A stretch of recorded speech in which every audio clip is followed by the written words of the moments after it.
ఏర్పాటు సందడి మొదలైంది. డీకే శివకుమార్ ప్రమోషన్ కు కౌంట్ డౌన్ మొదలైన వేళ బెంగళూరులోని ఆయన నివాసం వద్దకు పెద్ద ఎత్తున చేరుకున్నారు కాంగ్రెస్ కార్యకర్తలు, మద్దతుదారులు. వారికి అభివాదం చేసిన డీకే సోదరుడు డీకే సురేష్ తో కలిసి లోక్ భవన్ కు వెళ్లారు. కాంగ్రెస్ శాసనసభాపక్ష సమావేశం గురించి గవర్నర్ కు సమాచారం ఇవ్వనున్నారు.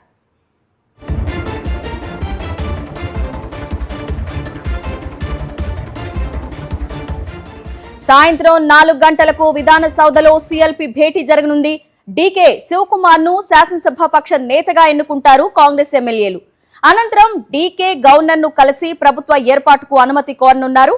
కర్ణాటక తదుపరి సీఎంగా డీకే శివకుమార్ జూన్ 3న ప్రమాణ స్వీకారం చేస్తారని సమాచారం.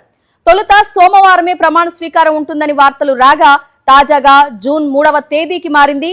డీకే కుటుంబ జ్యోతిష్యుడు బెల్లూరు ద్వారకానాథ్ ప్రమాణ స్వీకారానికి ముహూర్తం పెట్టినట్లు సమాచారం.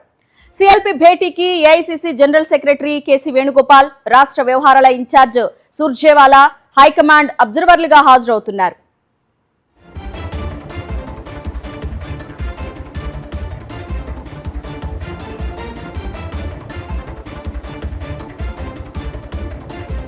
జూన్ 3న సీఎం డీకేతో పాటు 8 నుంచి 10 మంది మంత్రులు ప్రమాణ స్వీకారం చేస్తారని కాంగ్రెస్ వర్గాలు వెల్లడించాయి.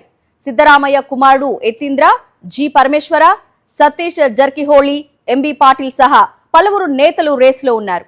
జూన్ 18న రాజ్యసభ ఎన్నికలు ముగిశాక పూర్తి స్థాయిలో తన మంత్రివర్గాన్ని విస్తరించనున్నారు డీకే శివకుమార్. కర్ణాటకలో 4 రాజ్యసభ స్థానాలకు ఎన్నికలు జరుగుతుండగా ఇందులో 2 కాంగ్రెస్ ఈజీగా దక్కించుకోనుంది. మరో స్థానానికి పోటీ పడుతోంది.